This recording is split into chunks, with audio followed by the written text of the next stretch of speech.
Olá, queridos amigos, queridos irmãos, estamos aqui para mais uma live, desta feita simultaneamente pelo Instagram e pelo Facebook. Eu espero, sinceramente, que sejam instantes de edificação e de comunhão, nem que seja uma comunhão virtual, mas uma comunhão, uma interação sócio-religiosa, uma interação sócio-espiritual. Nas semanas passadas eu falei sobre Salmos.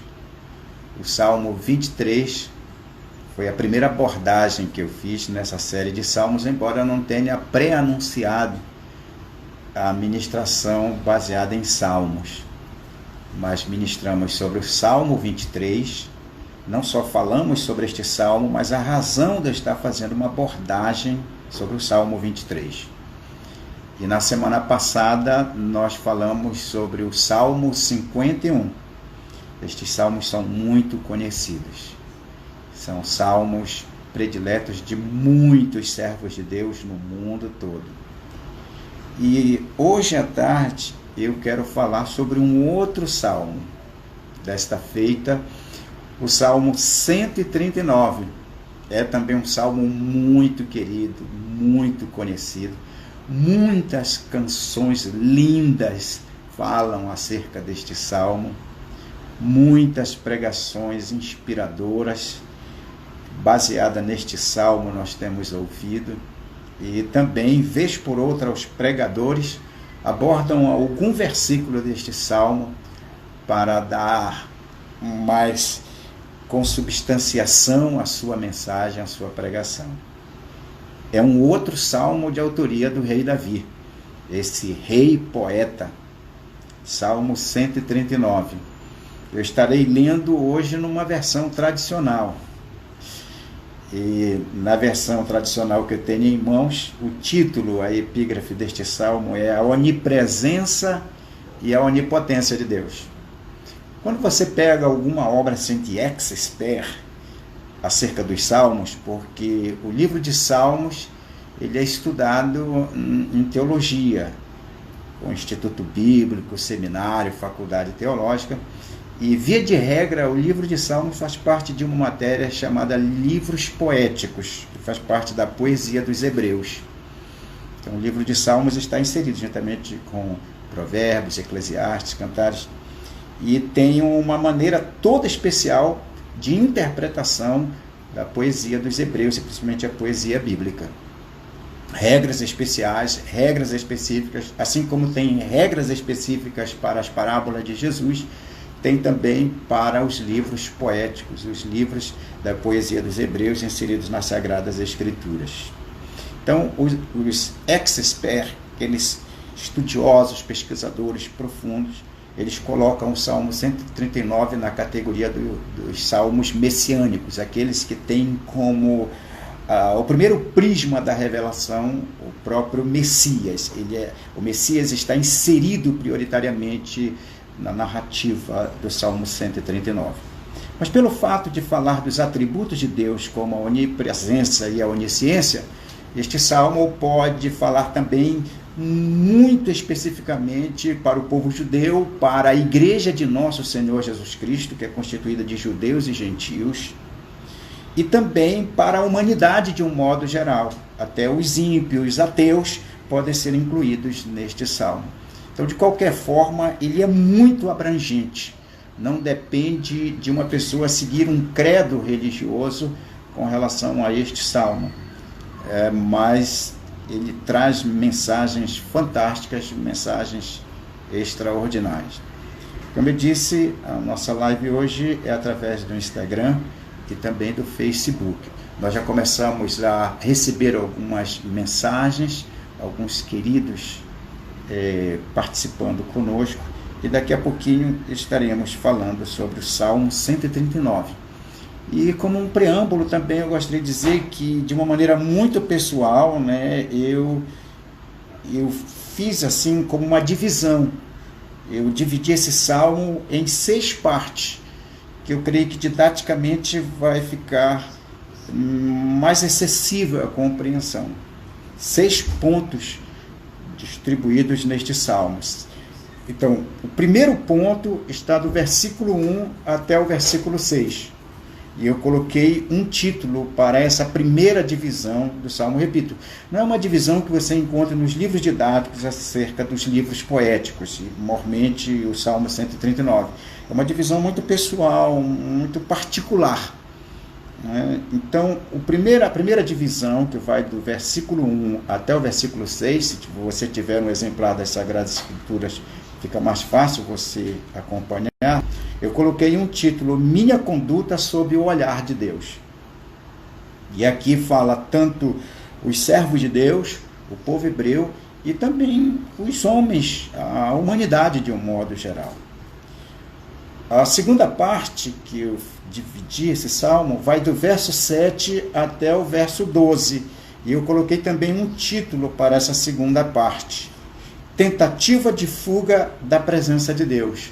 O homem tentando fugir da presença de Deus. Vai do verso 7 ao verso 12. Eu digo tentativa porque a gente vai ver que não tem como fugir da presença de Deus. Até porque Ele é onipresente e onisciente. E esses são os principais fundamentos deste salmo. A terceira divisão vai do versículo 13 até o versículo de número 16.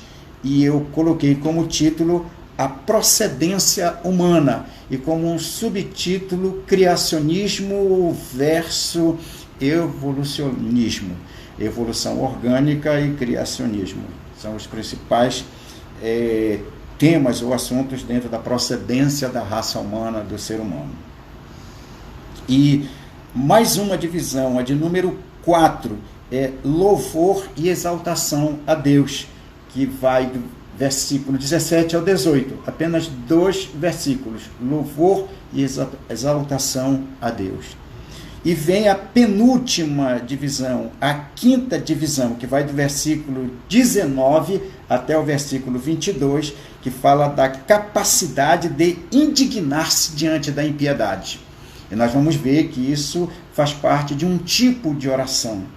É uma oração que tem uma constituição muito particular, muito peculiar. É a oração imprecatória, tão comum no Antigo Testamento, mormente no livro de Salmos, e que às vezes o cristão, tão mais familiarizado com os sermões, as doutrinas de Jesus Cristo, até para amar e orar pelos inimigos, e de repente a gente lê essa oração imprecatória que vai do versículo 19 até o verso 22. E nós vamos ver, em primeiro lugar, uma questão da revelação progressiva da palavra de Deus. E em segundo lugar, a oração imprecatória não era um desabafo de ódio ou a justiça por mão própria, mas tinha alguns princípios que mesmo no Novo Testamento deve ser observado. Embora as orações imprecatórias elas façam parte de um tempo na fase da progressividade da revelação divina, até porque Deus tratou a humanidade, Deus tratou os seus servos através de pactos. Nós temos o pacto de Adão, o pacto de Noé, né? O pacto com Davi, com Abraão. Então, de acordo com esses pactos que Deus foi celebrando com os seus servos, ele tinha uma maneira de tratar não só esses servos, mas a humanidade, o povo de Deus, e nessa fase específica. Também as dispensações, como a dispensação da inocência, da consciência, dispensação do governo humano, patriarcal, e a dispensação da lei, da graça e do milênio ou do reino. Então são tempos específicos que Deus trata a humanidade ou os seus servos de uma maneira específica. Então a oração imprecatória nesta época, ela fazia parte de um contexto e baseado em princípios que era muito importante, já mostra um avanço no que diz respeito não só ao amor de Deus, mas a um grau de civilidade dos seus servos, mesmo numa época de muita barbaridade e desumanidade. E o último ponto que nós separamos aqui é o 6º ponto, versículo 23 e 24. Esse salmo tem 24 versículos. Então, penúltimo e último versículo, e aqui fala da intimidade e transparência diante de Deus. Eu creio que com essas 6 divisões vai dar para a gente entender melhor e navegar com uma certa profundidade neste salmo tão lindo, tão especial, tão maravilhoso e tão contemporâneo também. A palavra de Deus, ela é viva e eficaz, ela é nova a cada manhã, e ela é nova a cada manhã, primeiro porque é a palavra de Deus, e Deus não está suscetível ao tempo, às eras, às estações. Deus Ele é o mesmo ontem, hoje e eternamente. Em segundo lugar, porque a palavra é inspirada e vivificada pelo Espírito Santo. Então, todo dia ela é nova a cada manhã. E em terceiro lugar é a contextualização, é que você aplica essa palavra, por exemplo, o Salmo 139, que tem mais ou menos uns 3.000 anos que foi escrito, mas ele se aplica muito bem no século XXI, nessa época de pandemia. Então, essa contextualização faz com que a palavra de Deus seja nova a cada manhã. Deixa eu orar e vamos iniciar a nossa reflexão, a nossa meditação aqui no Salmo 139. Senhor Deus, eu te agradeço por essa oportunidade. Te agradeço por cada amigo, por cada irmão que nos acompanha nesse instante e que estaremos debruçados sobre a Tua palavra. Que além de termos uma compreensão mais ampliada e aprofundada, nós possamos receber da Tua graça para pormos em prática cada vez mais a Tua palavra em nossa vida como um estilo de vida. Que a Tua bênção, a bênção da paz, da saúde, da proteção, da segurança interior, possa estar em cada vida, em cada mente, em cada coração, em cada lar, em cada local de trabalho, onde quer que os Teus filhos, as Tuas filhas estejam, que eles possam sentir uma parede protecionista propiciada pela Tua presença em torno da integridade física, emocional e espiritual. Obrigado por essa oportunidade, Senhor, em nome de Jesus. Amém. Então vamos aqui, a primeira parte do Salmo, como eu disse, vai do versículo 1 até o versículo 6. E o título que nós escolhemos para essa primeira parte é Minha Conduta sob o Olhar de Deus. Diz assim: Senhor, Tu me sondaste e me conheces. Tu sabes o meu assentar e o meu levantar. De longe entendes o meu pensamento. Cercas o meu andar, e no original dá uma ideia de esquadrinha o meu andar e o meu deitar, e conheces todos os meus caminhos. Não havendo ainda palavra alguma na minha língua, eis que logo, ó Senhor, tudo conheces. Tu me cercastes por detrás e por diante, e puseste sobre mim a Tua mão. Tal ciência é para mim maravilhosíssima, tão alta que não a posso atingir. Como nós falamos, esse salmo fala da onipresença e onipotência de Deus.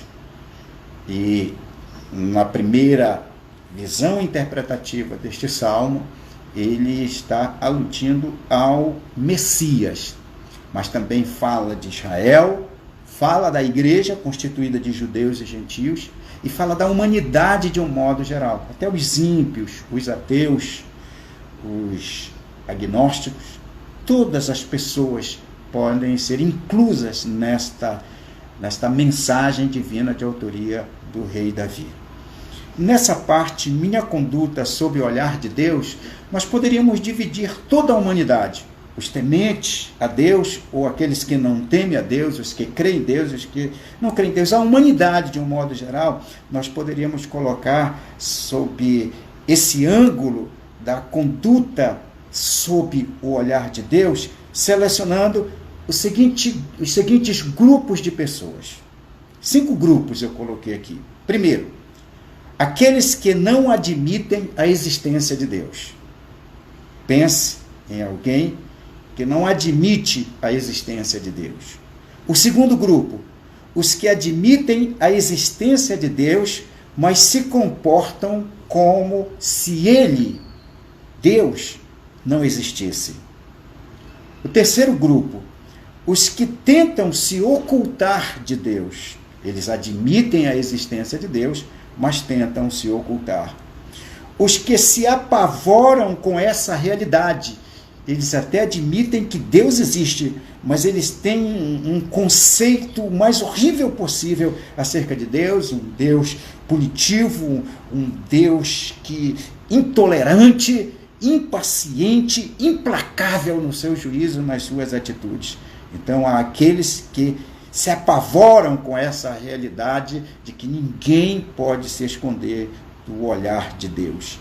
E o quinto grupo, os que cultivam intimidade com Deus, mesmo sendo imperfeito. Então, todo ser humano é imperfeito, mas há aquele grupo que, mesmo sabendo das suas limitações, cultivam o excelente hábito de aprofundar a intimidade com Deus. É muito interessante. Então, não tem como nós fugirmos deste olhar de Deus, dessa ciência divina acerca da nossa existência, do que pensamos, das nossas atitudes, da nossa conduta.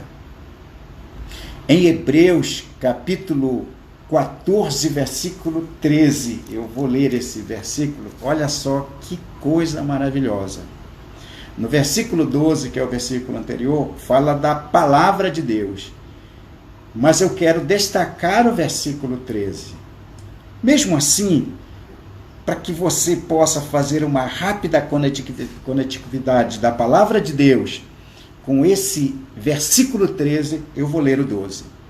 Porque a palavra de Deus é viva e eficaz, e mais penetrante do que espada alguma de 2 gumes, e penetra até a divisão da alma, ou seja, mente, vontade, sentimento, emoção.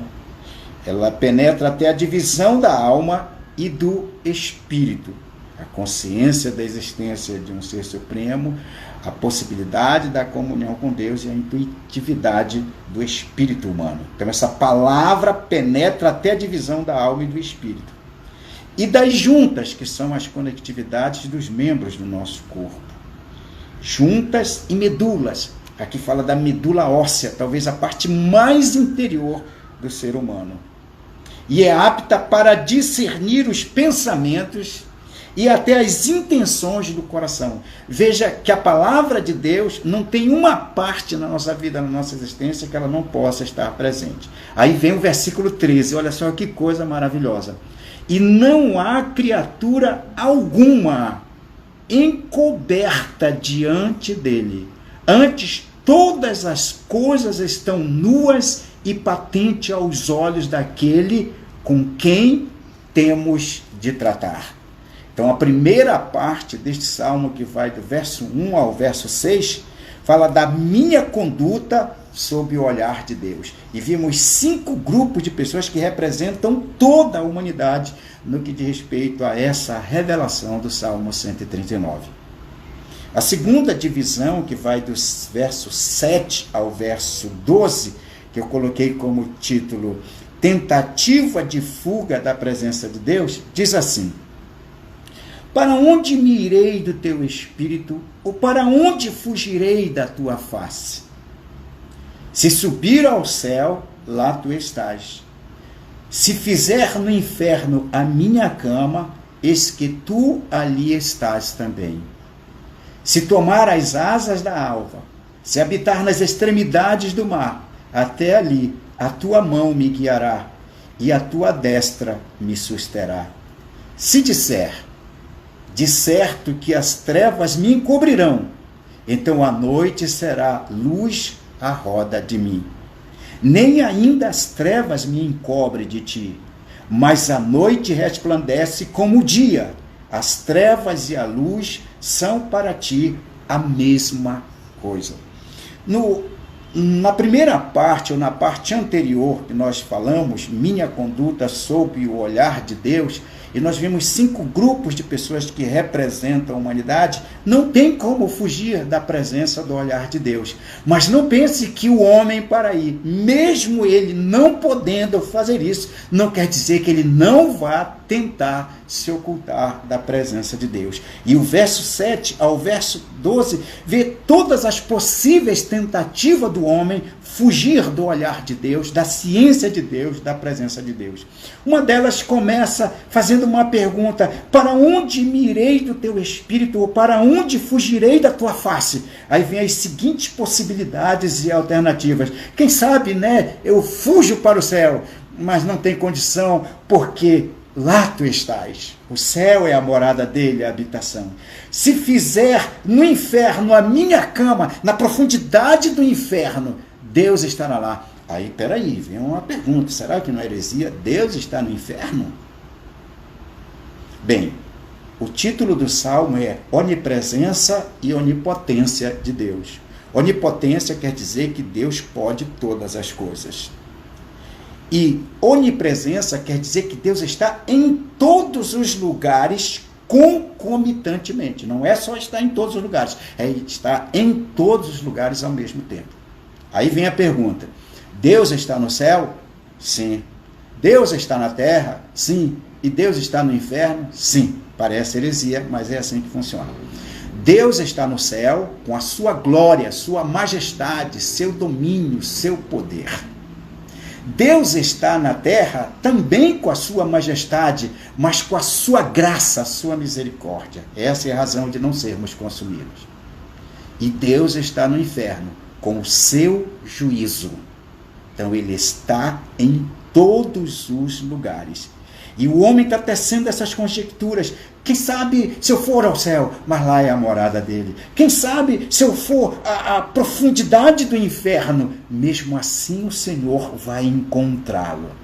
Se tomar as asas da alva, se habitar nas extremidades do mar, pode ser a extremidade do mar ou a profundidade do mar, não tem como escapar do olhar de Deus. Até ali a tua mão me guiará e a tua destra me susterá.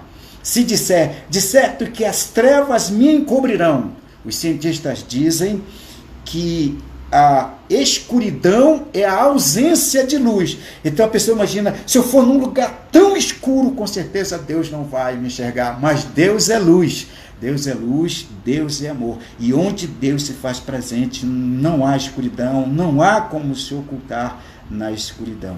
Se disser de certo que as trevas me encobrirão, então a noite será luz à roda de mim. Nem ainda as trevas me encobrem ti, mas a noite resplandece como o dia. As trevas e a luz são para ti a mesma coisa. A terceira divisão deste salmo vai do 13 ao 16, que eu coloquei como título Procedência Humana, Criacionismo versus Evolucionismo. Diz assim a terceira divisão: pois possuístes os meus rins, cobriste-me no ventre de minha mãe. Aqui está falando da fase embrionária de um bebê. Eu te louvarei porque de um modo assombroso, fantástico e tão maravilhoso fui feito. Maravilhosas são as tuas obras, e a minha alma o sabe muito bem. Os meus ossos não te foram encobertos quando no oculto fui feito e entretecido nas profundezas da terra. Os teus olhos viram o meu corpo ainda informe, estava sendo formado no ventre da mãe. E no teu livro, olha, a criança sendo formada no ventre da mãe. Esse versículo aqui é muito bom. Seria muito bom que as pessoas que são ativistas, defensores do aborto, refletissem sobre isso. E no teu livro, todas estas coisas foram escritas, as quais em continuação foram formadas, quando nem ainda uma delas havia. Quer dizer, o bebê está sendo formado no ventre da mamãe. E mesmo assim, Deus já tem um livro anotando toda a existência, todos os dias, o cronograma existencial desse bebê ainda informe que ainda vai nascer. Aqui é que nós falamos que o propósito de Deus para a nossa vida é mais antigo que nós. Ou seja, antes de nós nascermos, Deus já tinha um propósito para cada um de nós.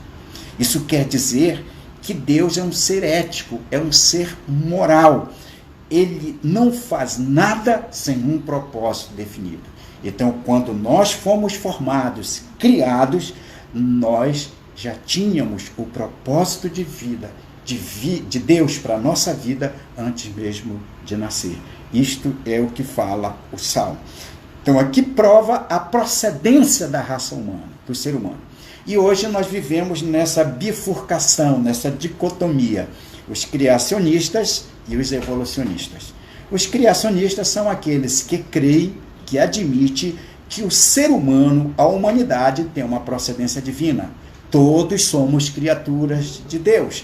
Todos somos filhos de Deus através da aceitação pela fé de Jesus Cristo.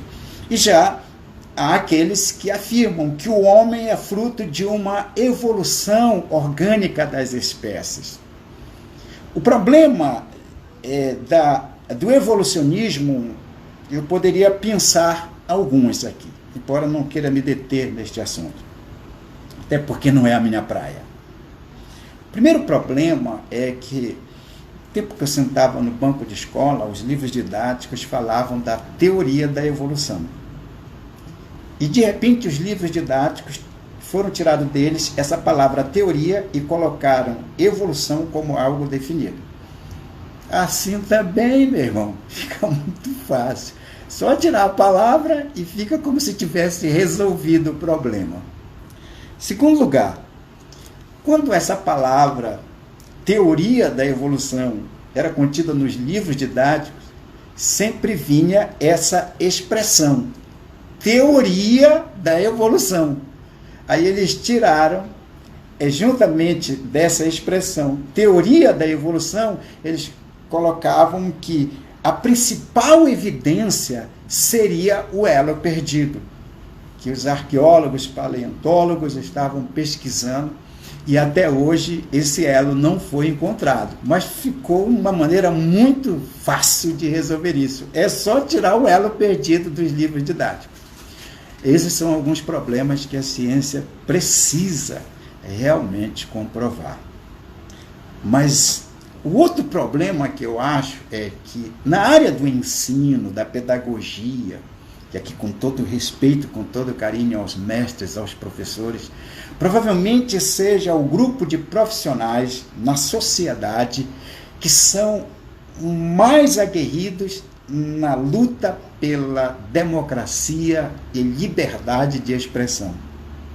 Por incrível que pareça, é exatamente entre esses profissionais é que a gente vê a falta da liberdade de expressão e também da democracia. Por quê? Porque anularam a possibilidade do criacionismo, que é a fé em que Deus criou o homem, sem nenhuma chance, e empurraram goela abaixo a teoria da evolução. Não deram a chance para os alunos decidirem, ou botaram, não precisa nem crer que Deus criou a humanidade, só dizendo, olha, tem essa teoria dos evolucionistas, mas nós temos aqui esse ponto de vista científico. Não respeitaram a democracia, não respeitaram o direito de escolha de ninguém. Mas eu creio que o maior problema nessa dicotomia criacionismo e evolucionismo é que a teoria da evolução não é só uma teoria que tenta mostrar a procedência da raça humana. No cerne dessa teoria há um propósito de anular Deus. Deus está fora. Isso aqui que é o mais sério. Mas nós sabemos que Deus é o Criador de todas as coisas. E como se isso não bastasse, Ele não apenas criou todas as coisas, mas Ele controla e sustenta todas as coisas que ele criou. E é por isso que nós estamos vendo neste salmo, não tem como fugir da presença desse Deus. Mesmo que venhamos tentar, não vamos conseguir. E antes de nascermos, ele já tinha traçado o propósito para cada um de nós. E hoje somos mais de 7 bilhões de habitantes neste planeta. A quarta parte está no versículo 17 e 18, que diz assim: e quão preciosos me são, ó Deus, os teus pensamentos, quão grandes são as somas deles. Se as contasse, seriam em maior número do que a areia. Quando acordo, ainda estou contigo.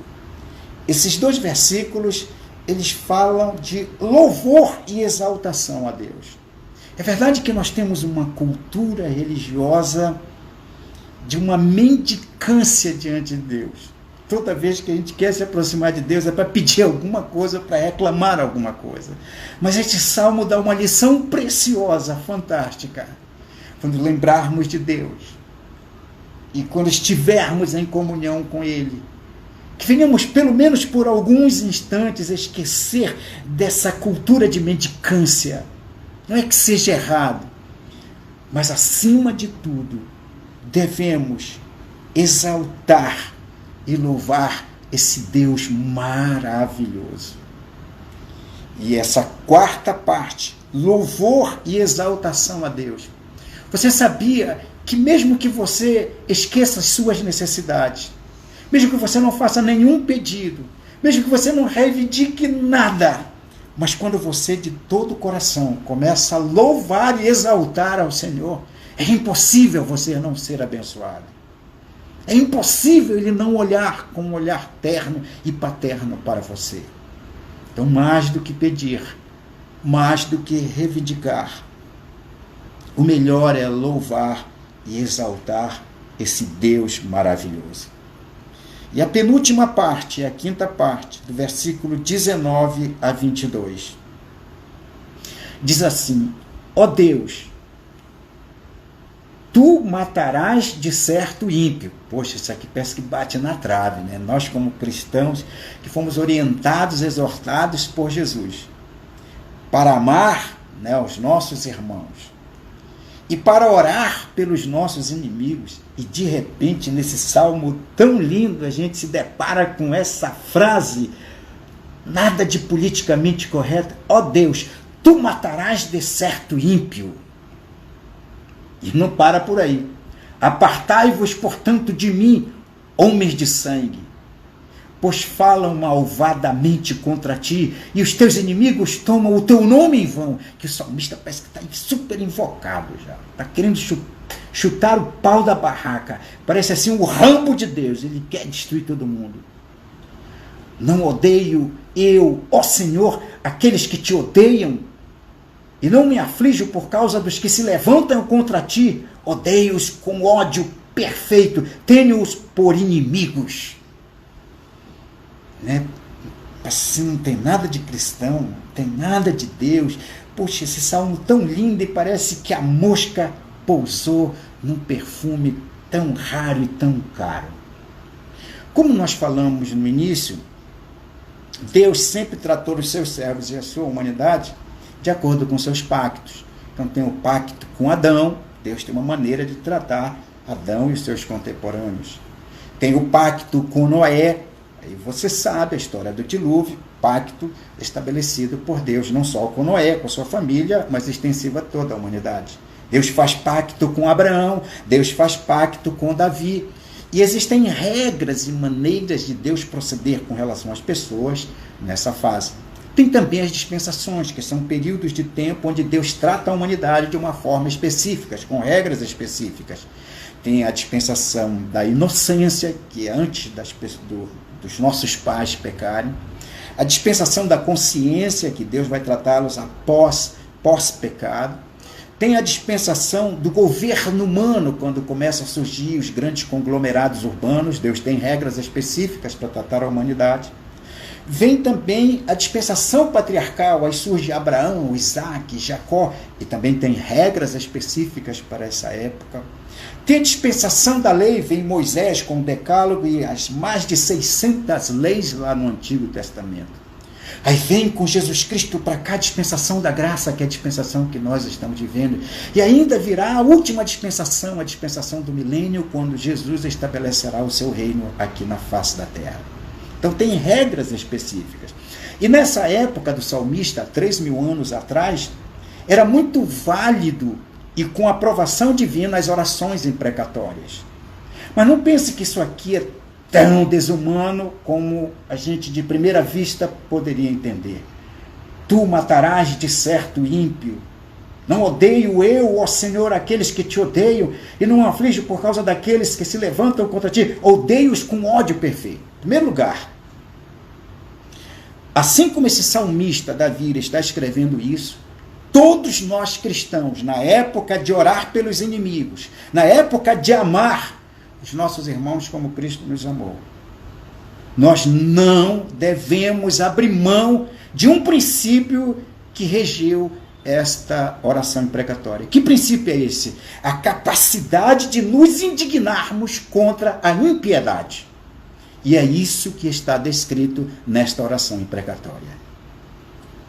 Em segundo lugar, nenhuma oração imprecatória no Antigo Testamento, ela enaltece a justiça por mão própria, mas sempre ela lança para Deus, que é o reto juiz, a condição de julgar e condenar. Isso até hoje é válido. Se você está sendo perseguido, se você está sendo injustiçado, não use da justiça com a própria mão. Procure os meios cabíveis e legais e, acima de tudo, entregue ao Senhor, que é o reto juiz. Não é preciso nem pedir para ele destruir e matar ninguém. Só entregue ao Senhor. Ele diz assim para todos nós: a mim pertence a vingança. E sabe por que pertence a vingança a ele? Porque ele é um reto juiz. Ele não faz nem de mais nem de menos. Ele é reto, preciso. Então aqui é uma oração imprecatória. Aqui o salmista, como nós hoje, não devemos perder a capacidade de nos indignarmos contra a impiedade. E, via de regra, a impiedade não é praticada só pelas pessoas sem Deus, mas a impiedade, via de regra, elas são praticadas por homens que detêm o poder. E a última parte deste salmo, a sexta parte, versículos 23 e 24, diz assim: sonda-me, ó Deus, e conhece o meu coração. Prova-me e conhece os meus pensamentos. E vê se há em mim algum caminho mau e guia-me pelo caminho eterno. Isso aqui é intimidade e transparência com Deus. Em primeiro lugar, a Bíblia diz que nós devemos sondar o nosso coração. Mas a Bíblia diz que quão enganoso é o coração do homem. A Bíblia diz que a nossa consciência, ela pode nos alertar com relação às coisas erradas e nos aplaudir com relação às coisas certas. Mas tanto a sondagem pessoal do nosso coração como a nossa consciência são critérios de juízo precário, falhos. Mesmo a Bíblia dizendo que devemos sondar o nosso coração, mas pelo fato de ser precário, falho, é que a Bíblia nos orienta a dizermos: sonda o meu coração, porque Deus não tem falha. E Paulo, no capítulo 9 da Epístola aos Romanos, versículo 1, diz assim: dando testemunho comigo a minha consciência no Espírito Santo. Então é necessário que a nossa consciência seja vivificada no Espírito Santo para que possamos fazer a autoavaliação mais próximo aos critérios e escrutínios de Deus. Então é muito importante pedirmos para Deus Ele provar e conhecer os nossos pensamentos e ver se há em cada um de nós algum caminho mau e que Ele nos guie pelo caminho eterno. No começo desta live, eu falei sobre 5 grupos de pessoas que podem estar enquadrados principalmente na primeira fase deste salmo. Aqueles que não admitem a existência de Deus. Os que admitem a existência de Deus, mas se comportam como se Ele não existisse. os que tentam se ocultar de Deus, os que se apavoram com essa realidade, aqueles que admitem a existência de Deus, mas têm medo de Deus, e os que cultivam intimidade com Deus. Sendo falhos, pecaminosos como somos, como podemos cultivar uma intimidade com Deus? Em primeiro lugar, precisamos ter um mínimo de noção acerca de Deus. Deus é justo, é o reto juiz. Mas a Bíblia diz que a sua misericórdia triunfa sobre o juízo. E essa é a razão de não sermos consumidos todos os dias. Deus é amor e Ele nos ama. E Deus prova o seu amor para conosco, que deu seu Filho para morrer por nós, quando nós éramos inimigos dele. Porque Deus amou o mundo de tal maneira que deu seu Filho unigênito, para que todo aquele que nele crê não pereça, mas tenha a vida eterna. Deus nos ama. E pelo fato desse Deus que nos ama conhecer todas as coisas, por que tentar ocultar dele? Se for necessário, chegue na presença dele e diga: Senhor, estou com vergonha de chegar na tua presença. Mas não deixe de se aproximar dele. Segundo lugar, acho que foi na live passada que nós falamos, se desarme, se renda, sabe, erga as mãos, ok, Deus, eu me entrego, eu me rendo. Se aproxime dele de uma forma lícita, transparente. Não tente maquiar nada, não tente melhorar nada.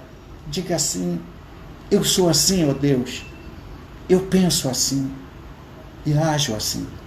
Se for o caso, diga assim: me perdoa e pelo teu poder me transforma. Me ajuda a mudar os velhos hábitos e praticar bons novos hábitos. Isso vai levando não só a um estreitamento, mas um aprofundamento da intimidade, quando há da nossa parte 100% de transparência diante de Deus. E olha que isso não é só uma questão espiritual. Isso, além de ser uma questão espiritual, é uma questão de inteligência espiritual. Por que é uma questão de inteligência espiritual? Já que pelo Salmo nós já vimos que não tem como ocultar, por que tentar fazê-lo? Por que não abrir o jogo? Por que não dizer eu sou assim? Saiba que pelo fato de Deus saber como nós realmente somos, Ele não usa da sua onisciência para nos constranger. Mas quando nós usamos dessa intimidade com transparência, Ele nos abraça e nos afaga como filhos amados. Que Deus continue com cada um de nós e que possamos cada vez mais estar sob o olhar desse Deus, sob a sua bênção, sob a sua proteção, e que a cada dia possamos estreitar ainda mais esses laços de comunhão com Ele. Afinal de contas, para quem iremos nós? Pois só Tu, Senhor, tem palavras de vida eterna. Deus nos abençoe, hoje e sempre. Eu quero orar com você e quero orar por você. Nós temos uma agenda de oração, mesmo antes dos decretos governamentais, no começo da pandemia aqui, nós fizemos uma agenda e essa agenda está valendo até hoje. Orar pelos profissionais da área de saúde. Orar por aqueles que estão envolvidos em atividades essenciais, porque a roda não pode parar. Orar também pelas autoridades constituídas. E dentro das autoridades constituídas, para que Deus dê inteligência, discernimento e habilidade para fazer aquilo que vai gerar benefício, ou pelo menos diminuir o sofrimento da população. E também orar pelas autoridades no sentido de que haja harmonia entre os poderes e essa harmonia visando o bem comum. Isso é um problema muito sério. Orar por aqueles que foram acometidos, estão em tratamentos. Orar por aqueles que estão apavorados com essa situação. Orar pela economia, pelas finanças das famílias, das empresas.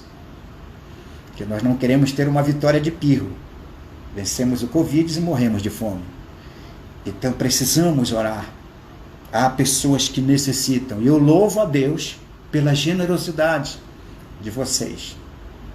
Eu ouso a dizer que nesse momento de pandemia, as cestas de alimento para as famílias têm vindo num tempo mais rápido e com maior volume do que em tempos normais. Louvado seja Deus por isso. E que a vossa generosidade possa ser mantida em vosso coração e que Jesus leve o crédito por tudo isso. Quero orar por você que me acompanha nesse momento. Mesmo trabalhando ou em casa de quarentena. Que a graça do Senhor Jesus Cristo possa permanecer em sua vida. Orar pela sua mente, pelas suas emoções, sabe, pelo seu lado psicológico. Não é que o vírus transmita isso, mas nós vivemos num clima que não é só uma questão orgânica, mas emocional. O medo, a preocupação, ainda mais que o processo de cura não é linear. Você está num processo de cura, mas hoje de manhã você esteve legal, quem sabe à tarde não está se sentindo legal, já está preocupado com a noite. Porque flutua, oscila o processo de cura. Mas não desista. É como se você estivesse atravessando um rio a nado, braçada após braçada. Você vai chegar do outro lado, em nome de Jesus. Vamos orar. Senhor Deus, obrigado por esse momento de comunhão, de edificação, de explanação da Tua Palavra. Que a Tua Palavra possa ficar escondida em nosso coração para não pecarmos contra Ti. E a cada dia que possamos ser edificados. E nesse momento, Senhor, entre as gratidões e ações de graças, pelo Teu amor, pelas Tuas misericórdias, pelo cuidado que tens dispensado a cada um de nós, queremos apresentar diante de Ti, através da oração, da intercessão, cada amigo, cada amiga que nos acompanha. Senhor, estende as Tuas mãos e os abençoa com a benção da cura, a benção da paz interior, da segurança interior, numa convicção profunda de que a Tua mão está no controle de todas as coisas. Ministra cura neste momento. E nós repreendemos todo mal, todo espírito de enfermidade. Abençoa os profissionais da área de saúde. Abençoa aqueles que estão nas áreas essenciais. Abençoa, Senhor, as famílias que estão enclausuradas. Aquelas que estão amedrontadas. Aquelas que estão lhe faltando os recursos. Que possamos alcançá-las, não só com uma palavra de ânimo, mas com os recursos para a subsistência. Unge a nossa mente, unge o nosso coração. E que a cada dia não façamos o menor esforço para nos escondermos da Tua presença, mas que possamos comungar de uma forma mais estreita contigo. Em nome de Jesus nós te pedimos e em nome de Jesus te agradecemos. Amém e amém. Deus vos abençoe.